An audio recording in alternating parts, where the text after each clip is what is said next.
All right, hi everyone. I'm back again this week doing the spicy deck tech.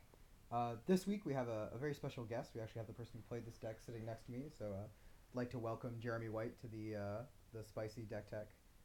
Jeremy, if you just want to say hi. Hey guys. So Jeremy played this Grixis Time Vault deck. I mentioned it in the article. Super sweet. He's actually like 8-0 in the last like two Highlander events, which is super sick. So it seemed good to bring this deck in to look at, talk about, sort of examine, and actually having Jeremy here is quite nice because he's played the deck quite a lot.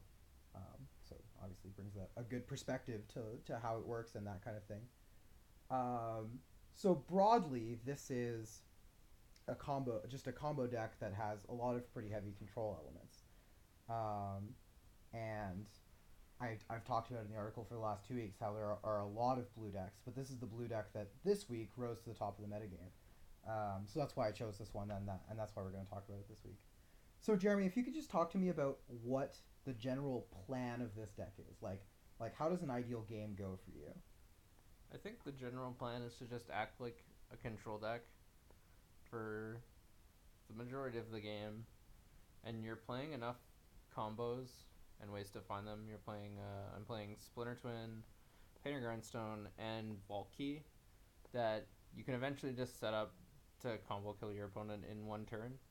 So I think it's actually a base control deck with counter spells and a few cheap board sweepers and a ton of card filtration, card selection to try and get to the point where you can have enough lands in play and a combo kill to beat your opponent.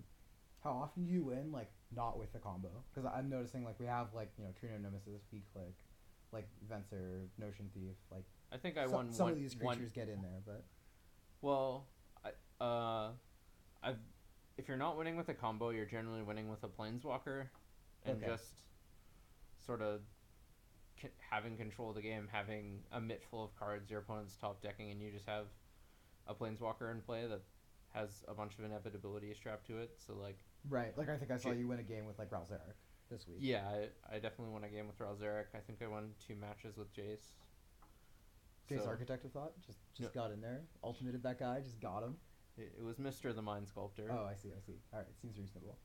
Because you have, as you mentioned, I have all the base control aspects, so I can counter people's spells, draw a bunch of cards, play a planeswalker, defend it, and And then eventually win with something, right? Like we yeah, have these sort of six combo cards or yeah, seven combo cards. they sort of just scoop to inevitability at that point. Right. Fair enough. Yeah, and I mean, like, this is something that I noticed when I was just looking at the deck is that, like, we do have a lot of very classic control elements with our bunch of counter spells, a bunch of draw spells. The removal is kind of interesting to me. You've only really gone for mass removal. There's almost no targeted removal. Is there any particular reason for that?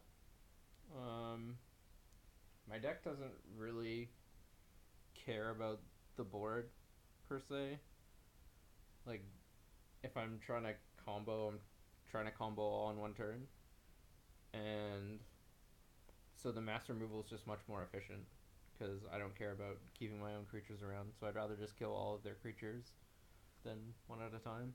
All right, fair enough. And then the other thing I was going to ask you about in terms of just like somewhat interesting card choices, I guess, are like you're playing like Days in your counterspell suite, and last week, if people watched the video from last week, you'll remember me. I was talking about Aaron Damon's deck, and he was saying that he didn't like playing Days in his actually much more tempo focused deck because he felt like it put him behind. But you think Days is okay in this more control style deck? Yeah, I really like Days because I find, especially in the early turns, I end up tapping it a bunch for either a draw spell or a pyroclasm or a trinket mage, and it just makes doing that slightly safer. It's also really good for the combo turns, just to have more as absolutely as much interaction as possible to ensure that you go off Right, and get them dead. right. That's fair. So I've found it to be worthy of the slot in this deck. Okay, interesting. And then one of the last card that we'll talk about specifically before we move on to the points is the newly unpointed Muddle the Mixture. And the people want to know, is this card unfair at 0 points? Um, I drew it once and, or no, no sorry, I drew it twice, cast it once, and transmuted it once. Right. So like, So pretty reasonable. I don't think it's unfair.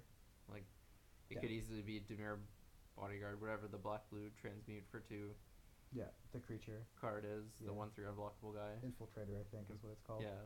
Yeah. Yeah. Could, Okay. could just as easily be that guy and be like Almost as good. almost the same. Like, Right. but the mixture is a much better card. Like, having an extra counter spell around is useful, but I mean, you can always just transmute for mana drain or something. Sure. And that's actually, I did transmute for mana drain, like, once in this tournament. Okay. So like, it's not even necessarily always going to get super unfair cards. Exactly. Well, okay. Calling Mana Drain a fair card is like a bit of a stretch, but it is principally a fair card. It's a good counter spell. Certainly above average. So the next thing let's talk about are the points. So 5 of the points in your deck are very obvious, I would think, since we are in fact playing Grixis Time Vault. Yeah. Time Vault costs a whopping 5 points. Yeah, it's probably worthy of the 5. Yeah, seems likely. But then we end up in this really interesting situation with, what do you do with the last 2 points in your deck? Because I remember you and I were talking about this, and there was all these questions about, do you play Imperial Seal Mystical Tutor? Do you play some combination of Mystical Tutor and Personal Tutor? Do you play 2 1-point cards? Do you play 1 2-point card? Yeah, And you ended up settling on Demonic Tutor. Yeah, some of the 1-point cards I was considering was Fabricate, because it gets any of my 4 artifact combo pieces. It gets Time Vault, Voltaic Key, Painter Servant, Grindstone. It get and then using the other 1 point for Imperial Seal or Mystical Tutor. Both of which are very good, obviously. Sure. Yeah. So yeah, there's a few 1-pointed cards I was toying with, but I ended up settling on Demonic Tutor, just because it's the most versatile, the most powerful. I found in testing that the game, because of my control base, that the games were often going long enough that I could just Demonic Tutor and win on the spot, which is why I elected to go with Demonic Tutor over Vamp Tutor or Imperial Seal, just because the power of being able to force your opponent to do something end step of their turn, like cast a Factor Fiction or a Dig Through Time or a Mystical Teachings or something they have to react to, and then just being able to go off on your turn. Sure. It seems very powerful. So that's like most of what I wanted to talk about with specific card choices. Why do you think this deck is particularly well situated in the current metagame? I mentioned in my article that I thought it was because of the fact that you're just winning on one turn, and in this sort of like metagame where everyone's trying to outblue each other, being able to just win instantly if you win the counter war seems very good. Yeah, Is that why you think it's well situated, or are there other reasons? definitely. I think the other blue decks are trying to like win a counter war and then resolve Consecrated Sphinx, whereas I'm trying to win the counter war and then vault key you. One of those things is slightly better than the other. Right. One of those things is like now providing you more incremental advantage, and the other one has ended the game immediately. Yeah. Yeah, absolutely. And I also think the lack of decks that apply a lot of pressure to you. Like, there's not very many tempo decks, and there's not very many aggro decks. There's a couple tempo decks. Yeah, but certainly not as many as there were, say, like 2 months ago. Yeah, exactly. And I still don't. I think tempo is a better matchup than aggro. Okay. Because if there's a bunch of ways we can interact with their creatures aren't actually very good. Like, a large percentage of the time, they're playing like more value creatures than the aggro decks, and so they're more likely to die to like the Pyroclasms I'm playing and Toxic Deluge.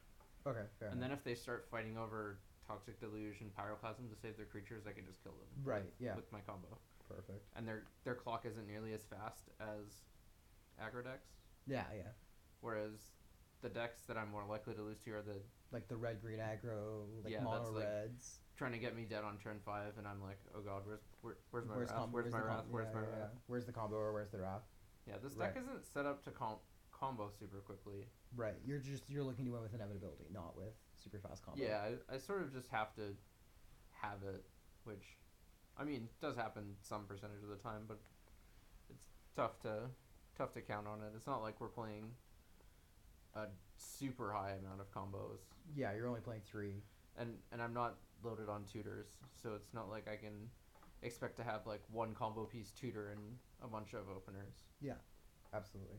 No, that is a very different deck. That deck doesn't get the luxury of all these counter spells, and I think is much worse against a lot of the control decks. And this one is Yeah, much better in those matchups. yeah, like against the control decks, it's very rare that I don't go off with at least one counter backup, likely two. Yeah, fair enough. Yeah, like I know I saw you this week playing against like a blue black, like Aaron playing blue black in the finals. He made the finals again, by the way. His deck's very good. Um, like you just got to like on turn 9 go like demonic tutor. Do you counter this? Yeah, And and then then I like got to transmute shred memory for time vault and vault Kium yeah, in the same turn. just because there had been so much time in the game. Yeah. Yeah. All right. So last question. Why is this deck particularly spicy and or sweet? Why do you like this deck so much? Why do you enjoy playing it? Because I know you like playing a lot of different decks. Yeah. So what in particular made you want to play this one? Um. Well, I think it was a really good meta call, as we've already Yeah, absolutely. established, but it's a really fun style of deck to play. Uh, Earlier this year, I was playing a hard blue eye control shell and decided I wanted to win the game instead of Not losing. just making my opponent miserable enough to concede. Um, it's pretty spicy because not many people get to play Time Vault. It's a pretty interesting card to brew with.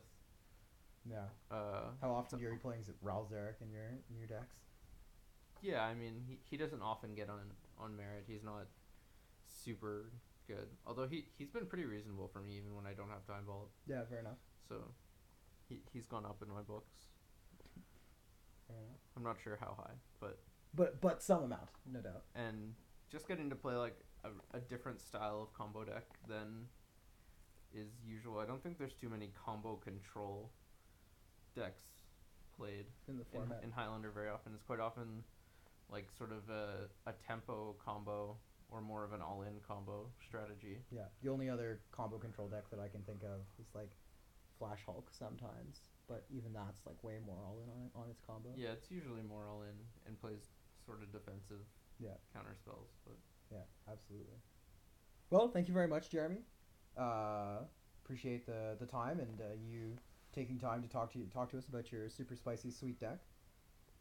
So thanks again, guys, for tuning in. Remember that you can find more information about the Canadian Highlander format at our blog. I'll post the information below in the description as usual. And please feel free to comment. Let us know if there's things you'd like to change, if you want to hear more interviews, if you'd like to hear more of me just talking about the decks. All criticism would be welcomed. So thanks very much. constructive criticism. Yeah, sure. Constructive criticism. So thanks very much, guys, and I'll see you again next week.